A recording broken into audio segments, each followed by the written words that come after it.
بیٹی کو نہیں دیا جاتا، وہ ڈر کے سہم کر بیٹھ جاتی کہ یہ میرے چکم سے جو پیدا ہوئی ہے، آج مجھ کو چہرہ بھی دیکھنے نہیں دیا جا رہا ہے۔ اولاد کا درد سب کو ہوتا ہے، لیکن باپ سے زیادہ بھی درد ماں کو ہوتا ہے، کیونکہ وہ ماں ہی ہوتی ہے جو 9 مہینے تک کے اپنے پیٹ میں، اپنی کوکھ میں، اپنی شکم میں اپنے بچے کو رکھتی ہے، جو اپنے بچے کی خاطر کروٹ لے کر سوتی لگی ہے، جو اپنے بچے کی خاطر اپنی شوق والی چیزوں کو نہیں کھاتی ہے، جو اپنے بچے کی خاطر جو ٹھنڈے پانی کو نہیں پیتی ہے، جو اپنے بچے کی صحت کو لے کر ٹھنڈے موسمی پھل نہیں کھاتی ہے، وہ ماں کے دل سے پوچھو، ماں کے دل سے اولاد کا درد کیا ہوتا ہے۔ باپ بھی جو ہے درد والا ہوتا ہے، لیکن سینے سے دل سے قریب 9 مہینے تک کے کوئی بچہ رہتا ہے تو ماں کے رہتا ہے، تو ماں کے شکم میں رہتا ہے۔ اللہ اکبر، یہ تو قرآن ہے۔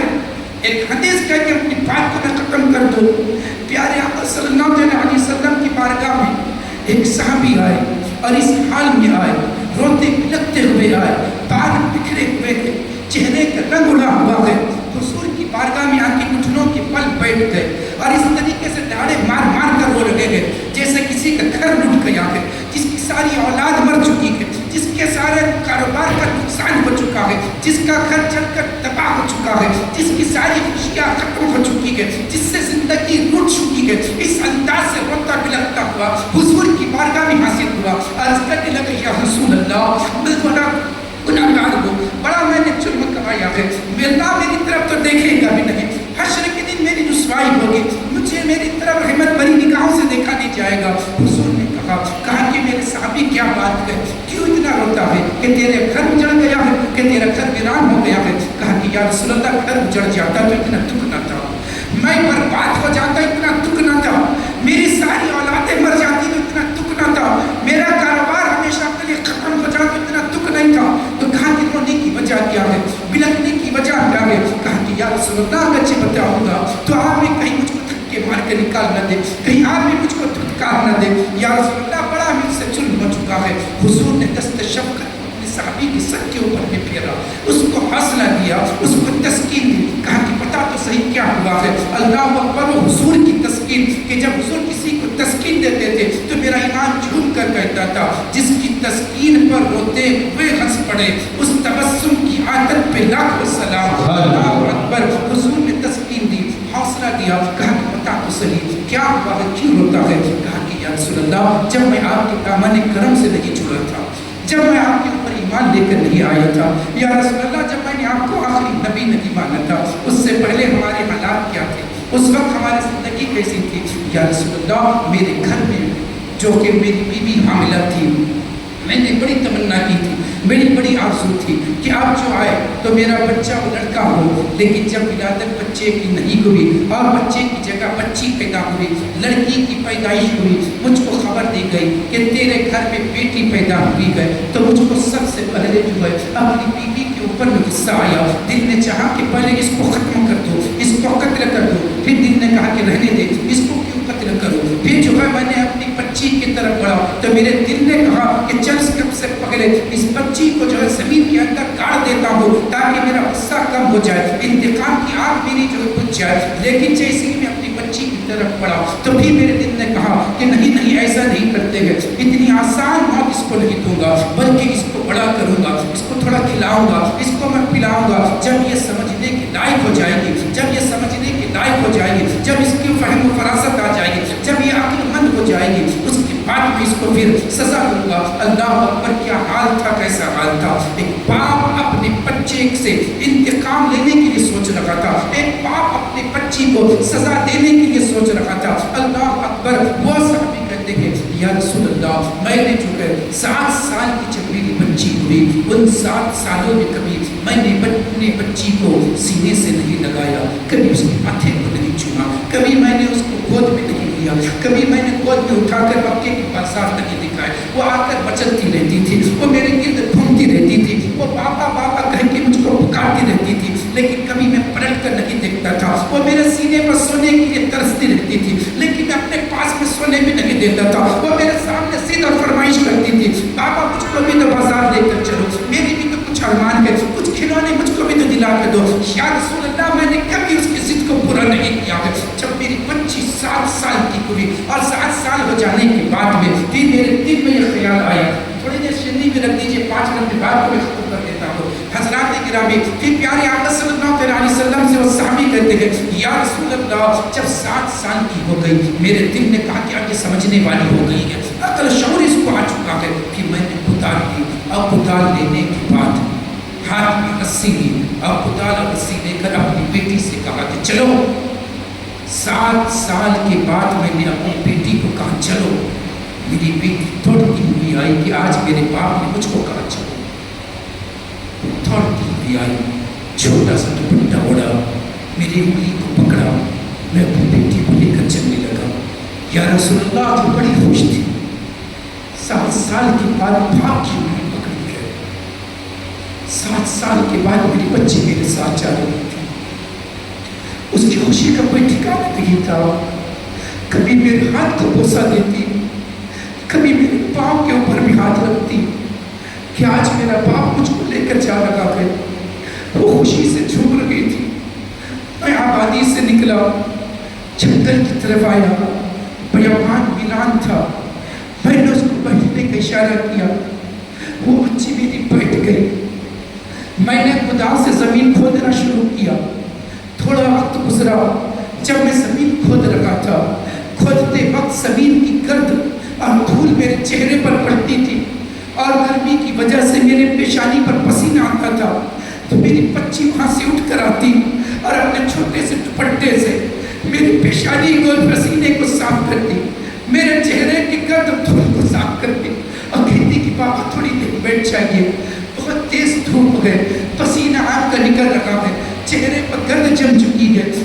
تھوڑی دیر بیٹھ جائیے، کیوں اتنی محنت کر رہے ہیں، کیوں اتنا گہرا گڑھا کھود رہے ہیں؟ میں چھڑک کر کہہ دیتا جہاں کی جگہ پر بیٹھ جاؤ، میری بیٹی پھر جا کر بیٹھ جاتی، پھر میں گڑھا کھودنے میں مصروف ہو جاتا۔ یا رسول اللہ، پھر وہ آتی، آنے کے بعد پھر اپنے دوپٹے سے میرے ماتھے کی پیشانی کے پسینے کو پوچھتی، میرے چہرے کی گرد کو صاف کرتی، میں چھڑک کر کہتا جہاں بیٹھ جاؤ۔ تیسری مرتبہ پھر آتی، کہا کہ بابا اتنا ضروری ہی گڑھا کھودنا ہے تو تھوڑی دیر آپ چھاؤں میں بیٹھ جائیے، یہ کدال مجھ کو دے دیجئے، میں آپ کی جگہ گڑھا کھودتی ہوں۔ اللہ اکبر، بیٹیاں باپ سے بڑی محبت کرتی گئی، آج بھی بیٹیوں کے سینے میں باپ کی بڑی محبت ہوتی گئی۔ آج گھر پر جائے، دروازہ کھٹکھٹائے، بیوی بعد میں دروازہ کھولتی ہے، بیٹے بعد میں دروازہ کھولتے ہیں، سب سے پہلے دروازہ کھولنے کے لیے کوئی آتی ہے تو ہماری نور نظر، ہماری لخت جگر ہماری بیٹی ہوتی ہے۔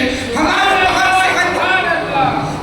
سے باہر آنے کے بعد میں کوئی سب سے پہلے سینے سے لگتی ہے تو بیٹا بعد میں ہوتا ہے، بیٹی پہلے ہوتی ہے، جو ہاتھ کو بوسہ دے کر خوش ہوتی ہے، بیٹا بعد میں ہوتا ہے، بیٹی پہلے ہوتی ہے۔ رات کے وقت میں تھکے ہوئے ہم سوتے ہیں، بیوی پیر بعد میں دباتی ہے، بیٹا سر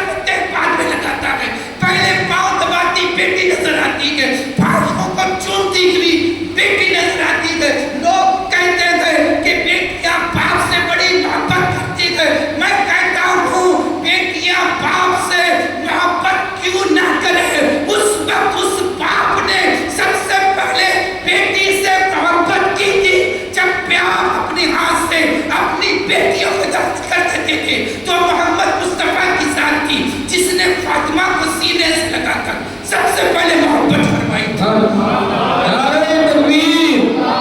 نعرہ رسالت، علماء اہل سنت، جشن عید کا نبی۔ میری بیٹی نے کہا کہ مجھ کو اجازت دے دے بابا، میں گڑھے کو کھودتی ہوں، آپ بیٹھ جا۔ میں نے چوتھی مرتبہ اس کو اشارہ کیا، وہ دوڑتی ہوئی آئی اور آنے کے بعد میرے پاس میں کھڑی ہوئی، میں نے آقا اس کو اٹھایا اور اس گھڑے کے اندر میں ڈال دیا۔ جیسی میری بیٹی گھڑے کے اندر میں گئی تو پہلے تو مسکرا رہی تھی کہ کہیں بابا کھیل تو نہیں کھیل رہے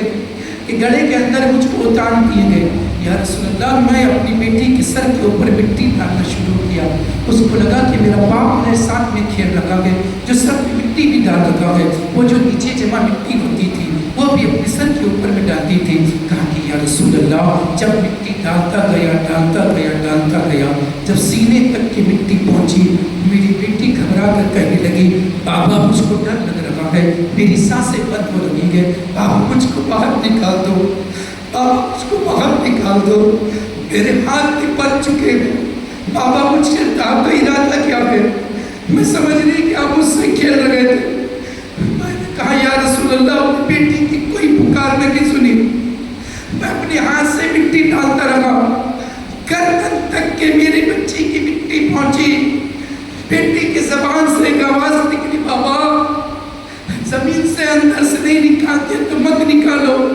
اتنی مٹی تو نکال دو کہ میرے پاؤں کے نیچے میں دوپٹہ پھنسا گئے،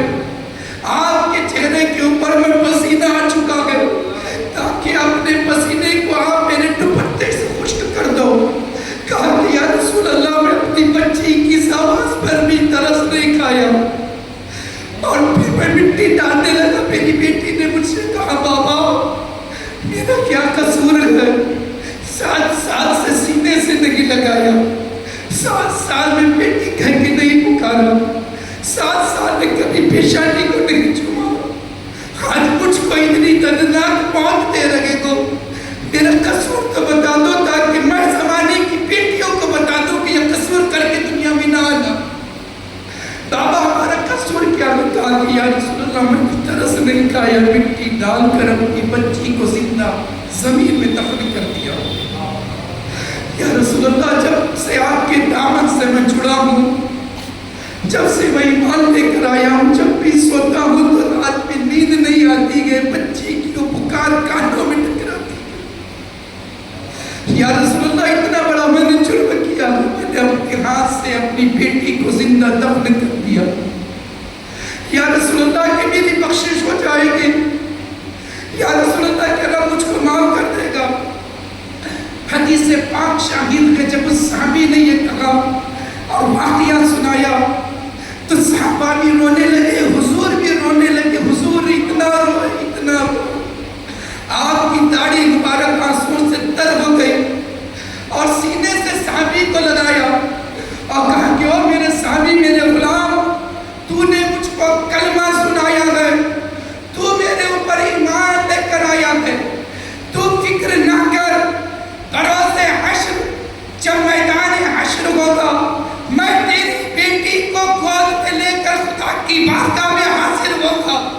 تیری بیٹی کو تجھ سے راضی کراؤں گا اور تیری شفاعت خدا کی بارگاہ میں کروں گا، میں تجھ کو تیری بیٹی کو اس حال میں جنت میں بھیجوں گا کہ تجھ سے تیری بیٹی راضی ہو کر جنت میں جائے گا۔ نبی کا میلاد کا ہی صدقہ ہے کہ آج بیٹیوں کو عزت حاصل ہے۔ آج وقت بھی ہو گیا ہے،